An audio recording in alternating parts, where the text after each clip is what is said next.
इन्होंने कहा है कि उनके बच्चे हैं और ये बच्चे जो हैं वो उनको कंट्रोल करने के लिए उनको थप्पड़ वप्पड़ मार लिया करते थे। और उन्होंने कहा जब आपकी हमने वीडियोस देखी और आपने कहा बच्चों को मारना नहीं है तो मैं अब वो थप्पड़ नहीं मारता। तो पहले मैं थप्पड़ मारता था तो वो मैं कंट्रोल कर लेता था, अब चूंकि मेरे ऊपर एक मॉरल प्रेशर बन गया है कि मैं थप्पड़ नहीं मारता तो अब वो काबू नहीं होते। और उन्होंने कहा है कि उनमें से जो एक बच्ची बड़ी है वो तो बिल्कुल भी काबू नहीं होती और वो छोटे बच्चों को भी मारती है और बहन भाइयों को मारती है। देखिए, थोड़ी सी मिसअंडरस्टैंडिंग मैं दूर करना चाहता हूँ। मैंने कभी भी ये नहीं कहा कि सख्त इम्प्लीमेंटेशन ऑफ लॉ नहीं होनी चाहिए घर के अंदर। अगर आप गौर से मेरे वो सारे क्लिप्स और वीडियोस सुने, घर के अंदर कुछ कवानीन बनने चाहिए, कुछ उसूल बनने चाहिए। वो उसूल, उन उसूलों के पीछे कोई ना कोई लॉजिक होनी चाहिए। यानी वो उसूल इसलिए नहीं बना हुआ कि अब्बा जी ने कह दिया इसलिए उसूल बन गया। उसूल इसलिए है कि उसके पीछे ये लॉजिक है। उस लॉजिक के साथ आप उसूल बनाइए, उस उसूल पर खुद भी अमल कीजिए और अपने बच्चों को भी सख्ती से अमल कीजिए। और उस सिलसिले में जो भी आपको सख्त डिसिप्लिनरी एक्शन लेना है वो आप ज़रूर लीजिए। डिसिप्लिनरी एक्शन से मुराद ये है कि जितनी स्ट्रिक्टनेस के साथ उसको फॉलो करना है।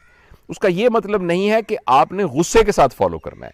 आप बच्चे को प्यार करते रहें, उससे मोहब्बत करते रहें, उसकी रिस्पेक्ट करते रहें, उसकी केयर करते रहें, उसकी बात को आप सुनते रहें, लेकिन अपने कानून के को इम्प्लीमेंट करें स्ट्रिक्टनेस के साथ। मैंने ये नहीं कहा सख्ती के साथ, मैंने ये नहीं कहा कि गुस्से के साथ, मैंने कहा कि उसको कंसिस्टेंसी के साथ आप उसको फॉलो करें। तो उससे फिर यह है कि अच्छा, दूसरी ये बात यह है कि जी आखिर फिर अगर बिल्कुल उनको डर नहीं होगा, खौफ नहीं होगा तो वो बच्चे कैसे होंगे। देखिए, इस बात को ना सदियों से इस्तेमाल किया जाता रहा है, हुकूमतों ने इस्तेमाल किया है और बहुत सारे आप समझिए कि फेथ ने इस्तेमाल किया है और बहुत सारे स्कूल ऑफ थॉट्स ने इस्तेमाल किया है, इदारों ने इस्तेमाल किया है कि सख्ती करने से लोग ठीक हो जाते हैं। और आप वैसे भी देखते हैं कि अगर फ़र्ज़ करें बच्चे कुछ कर रहे हैं और उसकी माँ ये कहती है कि तुम्हारे अब्बू आएंगे ना तो तुम्हें सीधा करेंगे, तो बच्चे सीधे हो जाते हैं। और अगर अब्बू आके उन्होंने थोड़ा सा एक दिन डेमोस्ट्रेट भी कर दिया, थोड़ा सा डिसप्लेजर, तो बच्चे सीधे हो जाएंगे। देखिए, ये बात किसी हद तक दुरुस्त है, मगर एक हद तक दुरुस्त है। सख्ती से लोग ठीक होते हैं, गुस्से से लोग बात मानते हैं, बच्चे आपकी सख्ती की वजह से राह रास्त पर रहते हैं। ये एक हद तक सख्त सही है।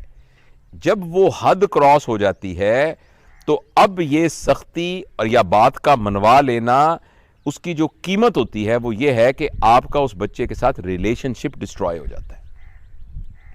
तो छोटी छोटी मामूली बात में शुरू में तो आप ये डर और ये खौफ के साथ कुछ वक्त काम निकलवा लेंगे, मगर लॉन्ग टर्म आपका बच्चों को मारना, बच्चों को हमेशा इस खौफ में रखना कि अब्बू आ जाएंगे तो अब ये करेंगे और अम्मी नाराज हो गई तो ये हो जाएगा, ऐसा करने से हो सकता है वो बच्चा इसलिए आपकी बात मुसलसल मानता रहे कि उस बच्चे का अपना कैरेक्टर बहुत वीक हो रहा है, उस बच्चे की अपनी विल पावर बहुत नीचे जा रही है, उस बच्चे का अपना कॉन्फिडेंस तबाह हो रहा है, उस बच्चे की सेल्फ एफिकेसी तबाह हो गई है। तो इसकी वजह से हो सकता है आपको लगे कि आपके सख्ती की वजह से आपने घर के अंदर बिल्कुल एक ज़बरदस्त माहौल कायम कर लिया है, लेकिन मेरी बात को आप लिख लीजिए कहीं, इसकी जो कीमत आप अदा कर रहे हैं वो ये है कि आपका और आपके बच्चे का रिलेशनशिप तबाह हो रहा है। और जब रिलेशनशिप तबाह होगा तो बच्चे का आपके साथ रहना वो सिर्फ और सिर्फ नीड्स की बुनियाद पर होगा।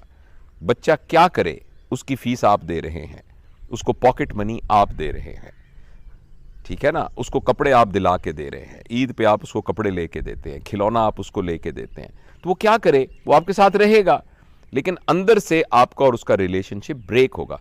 और जो ही वो बच्चा इकोनॉमिकली वायबल हुआ, अपने पैरों पे खड़ा हो सकता हुआ, उसको कहीं और कोई सहारा नजर आना शुरू हुआ, तो वो बच्चा आपको छोड़ जाएगा।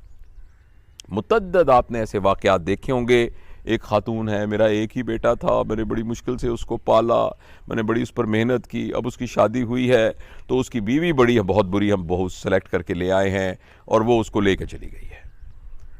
तो सबको ये लग रहा होता है कि भाई ये बहुएं जो है वो बेटों को लेके चली जाती हैं, लेकिन मेरे ख्याल के अंदर वो कुछ बहुएं भी ऐसी होती होंगी, लेकिन आपका बेटा आपसे तंग आया हुआ है, आपके बेटे का आपके साथ रिलेशनशिप डिस्टर्ब हुआ हुआ है, और चूंकि उसकी मजबूरी थी और ख़ास तौर पर इकोनॉमिकली वो आप पे डिपेंडेंट था, इसलिए वो आपके साथ चिपका हुआ था। जो ही उसकी economic viability on his own spine he can lean, तो वो आपको छोड़कर चला जाएगा। इसलिए मेहरबानी करके ये वाली बात तो दिल से निकाल दें कि मैं सख्ती को बढ़ाऊंगा तो जिसकी वजह से बच्चे कमज़ोर हो जाएंगे। बाकी रही बात कि वो बच्चे आपस में लड़ते हैं और बड़ी, तो आप एक बात याद रखिए कि बच्चे बड़ों की तरह नहीं होते हैं। उनकी लड़ाइयाँ लॉन्ग टर्म नहीं होती हैं, उनकी दुश्मनियाँ, देखें ना, कोई शख्स मुझे गाली दे, हो सकता है मैं मरते दम तक इस बात को याद रखूं और जब मुझे कुछ मौका मिले तो मैं उसको फायर बैक करूं और उसके अपने दिल में कीना रखूं, उसके बुग़्ज़। ये जो बच्चे होते हैं ये बिल्कुल इस तरीके से नहीं होते। ये फ़र्ज़ करें उसने उसकी गुड़िया तोड़ दी, उसने उसको थप्पड़ मार दिया, उसने उसको धक्का दे दिया, तो वो बच्चे जो हैं आपके ख्याल में वो दिल में रख लेंगे, ऐसा बिल्कुल नहीं होता। ये बच्चों के ये जो छोटी छोटी जो प्रॉब्लम्स होते हैं ये बिल्कुल मामूली होते हैं, ये आर्जी होते हैं। तो जो छोटे बच्चे आपस में कर रहे होते हैं एक हद तक आप उनको इग्नोर कीजिए। उस दौरान के अंदर आपस में उनके जो रिलेशनशिप बनने हैं उसके डायनामिक्स को उनको खुद ही समझने दीजिए। अब बड़ी बहन ने छोटी को धक्का दिया, छोटी ने आगे से उसको यूं पकड़ लिया, आप देखिएगा ये भी उनका एक लर्निंग प्रोसेस हो रहा है। इसको आप सुपरवाइज जरूर कीजिए, इसको मॉनिटर जरूर कीजिए। इसके अलावा इसको इस तरह का मैकेनिज्म कीजिए कि वो किसी को नुकसान ना पहुंचा दें, ये तो कीजिए, लेकिन बहुत ज्यादा परेशान मत होइए। एक अहम चीज जो बच्चों के दरमियान लड़ाई झगड़ा करती है वो माँ बाप के रवैये के अंदर बच्चों के साथ सिलेक्टिव बिहेवियर होता है।